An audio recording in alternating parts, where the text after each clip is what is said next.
हाँ स्टूडेंट्स, अपने जो क्वेश्चन चल रहा था इनकम्प्लीट रिकॉर्ड का, जो लगभग पूर्ण होने ठेके का, वो कल पूरा नहीं हो पाया था। मैंने आपको बताया था पहली वाली क्लास में कि जिस तरह हम कॉन्ट्रैक्ट अकाउंट बनाते हैं उस तरह कॉन्ट्रैक्ट अकाउंट बना दीजिए, और इसमें वही जैसे इनकम्प्लीट रिकॉर्ड में करते हैं वही टोटल प्रॉफिट या नॉशनल प्रॉफिट लिखकर, और अब बात आती है यहाँ पर आकर कि कितनी राशि प्रॉफिट एंड लॉस अकाउंट में ट्रांसफ़र की जाए और कितनी WIP रिजर्व के रूप में रखी जाए। तो उसके लिए ये जितने भी एक्सपेंसेस हैं वो सब पहले बात हो चुकी थी अपने इस पहले वाले वीडियो में कि ये सारे खर्चे इधर लिख देंगे, जो प्लांट और वो ये सब कुछ इधर लिख देंगे, और ये नॉशनल प्रॉफिट तक बात आ गई थी। अब बात आती है कि जो लगभग पूर्ण होने वाले ठेके होते हैं उनमें जो प्रॉफिट या लॉस अकाउंट में ट्रांसफ़र की जाने वाली राशि होती है उसका फॉर्मूला होता है एस्टिमेटेड प्रॉफिट वर्क सर्टिफाइड। और जैसे मैंने कल आपको बताया था कि इस क्वेश्चन ने आपको बता दिया था, इस तरह मैंने आपको लिख के बताया था। देखिए इस क्वेश्चन ने क्या कहा आपको कि लाभ हानि में स्थानांतरित होने योग्य लाभ की गणना ठेका पूर्ण होने पर अनुमानित लाभ को प्रमाणित कार्य और ठेका मूल्य के अनुपात में। अनुमानित लाभ ये एस्टिमेटेड प्रॉफिट है। एस्टिमेटेड प्रॉफिट को ठेका मूल्य और प्रमाणित कार्य के अनुपात में, पहले तो ये वाली बात आ गई, और फिर आगे कहा है में कम करने के बाद उसे प्राप्त राशि और प्रमाणित कार्य के मध्य अनुपात में कम करते हुए करनी है। तो उसे प्राप्त राशि और ये आगे और बढ़ाना है सूत्र को कि कैश रिसीट और वर्क सर्टिफाइड। तो वर्क सर्टिफाइड की अमाउंट वर्क सर्टिफाइड से कट हो जाएगी, ये दोनों बचेंगे, ये एस्टिमेटेड प्रॉफिट बचेगा। अब एस्टिमेटेड प्रॉफिट का मीनिंग क्या होता है? एस्टिमेटेड प्रॉफिट का मीनिंग होता है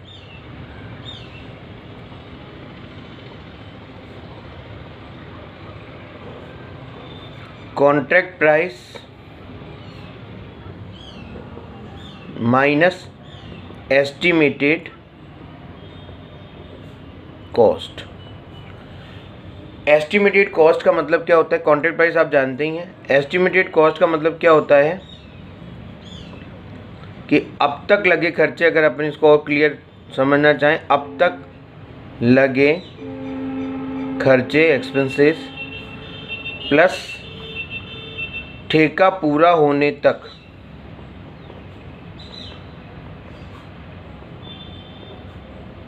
लगने वाले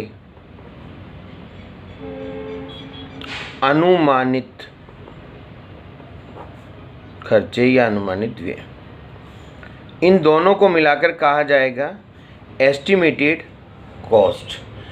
क्योंकि जो अब तक लगे खर्चे वो तो एक्चुअल हो गए, लेकिन जो ठेका पूरा होने तक लगने वाले खर्चे जो अनुमानित हैं, एस्टिमेटेड हैं, अगर वो इसमें जुड़ जाएंगे तो ये पूरी कॉस्ट एक एस्टिमेटेड कॉस्ट हो जाएगी, अनुमानित लागत हो जाएगी। तो इस प्रश्न, ये है ही प्रश्न उसी का कि जो अब तक अब आता है अपने बात कि इसमें contract price estimated profit calculate करेंगे कि एस्टिमेटेड प्रॉफिट में कॉन्ट्रैक्ट प्राइस तो आपको पता ही है कि 10 लाख का है। इस प्रश्न में कॉन्ट्रैक्ट प्राइस कितने का है? ये रहा 10 लाख का है। अब तक लगे खर्चे, अब तक लगे खर्चे कैसे निकालेंगे? अब तक लगे खर्चे निकालेंगे इससे। अब तक लगे खर्चे कितने आएंगे? ये देखिए, इसमें से 6,50,000 में से ये जो WIP होता है इसमें से आप प्रॉफिट का हिस्सा घटा दीजिए। इस क्वेश्चन ने यहाँ पर आपको इसमें ये बैलेंस CD और ये आपको ऐसा कुछ नहीं करना है, सीधा आप ये WIP को यहीं पर लिखेंगे, बैलेंस CD नहीं लिखेंगे, यहीं पर लिखेंगे, और अपने आप यहाँ पर ये नॉशनल प्रॉफिट आएगा जो 1,03,000 रुपये होगा। ना इधर बैलेंस लिखने की ज़रूरत है, ना इधर बैलेंस लिखने की ज़रूरत है, ना इधर ये कुछ भी लिखने की ज़रूरत नहीं है, ना इधर ना इधर। अपने आप इस WIP को यहाँ पर रखिए और फिर टोटल कीजिए, और उसके बाद ये नॉशनल प्रॉफिट आएगा अपने आप ही। तो अब तक लगे खर्चे कितने होंगे? ये जो WIP है 6,50,000 रुपये, इसमें से 1,03,000 रुपये घटा दीजिए। 6,50,000 में से माइनस कर देंगे 1,03,000, 0,0,0,7 4 और 5, 5,47,000। अब तक लगे खर्चे आ गए 5,47,000। अब तक लगे खर्चे 5,47,000 हो गए। अब इस अब तक लगे खर्चे तो हो गए ये 5,47,000 रुपये मान लीजिए। अब ठेका पूरा होने तक लगने वाले खर्चे ये 5,47,000 तो हो गए अब तक लगे खर्चे, प्लस ठेका पूरा होने तक लगने वाले व्ययों का अनुमान। अब देखिए इसमें क्या कहा है, इसके आधार पर समझना चाहें यहाँ पर ऐसे भी समझ सकते हैं कि ये रहा अब तक लगे खर्चे तो 5,47,000 रुपये जो मैंने आपको अभी लिख के बताया है, यहाँ पर अपन ने कैलकुलेट करे 5,47,000, ये आ गए 5,47,000। अब और क्या खर्चे लगेंगे वो इसमें हम देख लेंगे, जो प्रश्न कह रहा है उस हिसाब से चलेंगे। ये आगे कह रहा है कार्य 30 सितंबर 2019 तक पूरा हो जाएगा, स्थल पर संयंत्रों के अतिरिक्त 30,000 रुपये के संयंत्रों की आवश्यकता और होगी। तो हम वहाँ पर लिखेंगे प्लांट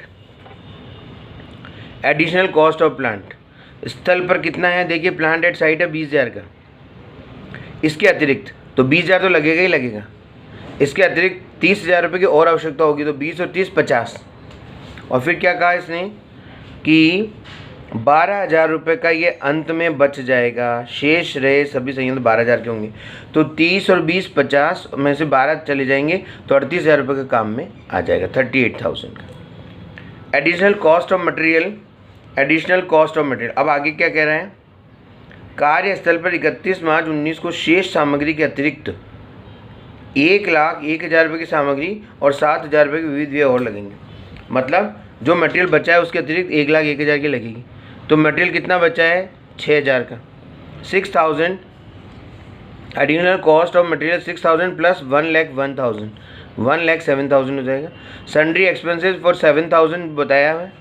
आगे देखिए फिर आगे ये कह रहा है ठेका पूरा करने में 6 माह के दौरान 1,69,000 का श्रम की आवश्यकता होगी, तो लिखेंगे एडिशनल वेजेज 1,69,000।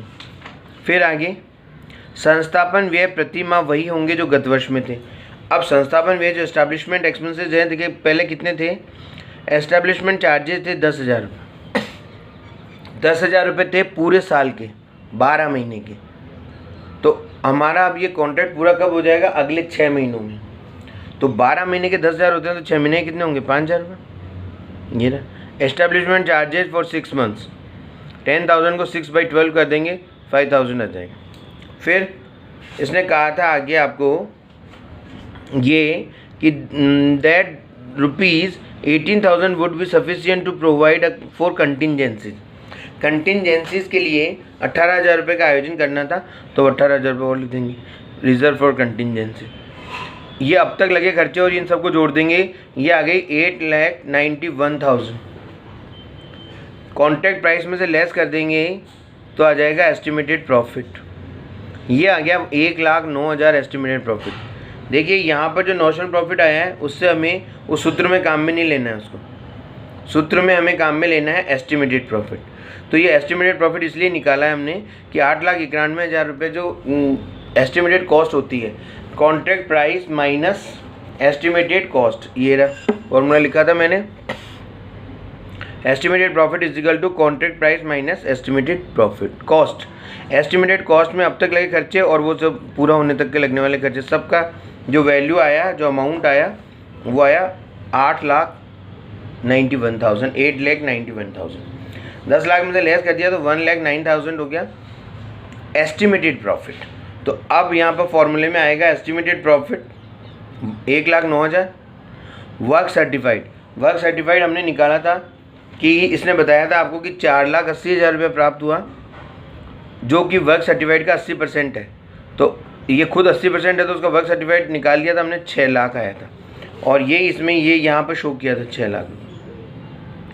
तो वर्क सर्टिफाइड में लिखते हैं 6 लाख रुपये, कॉन्ट्रैक्ट प्राइस में 10 लाख, फिर कैश रिसिप्ट 4,80,000 बताया ही था क्वेश्चन ने, और ये वर्क सर्टिफाइड वापस 6 लाख।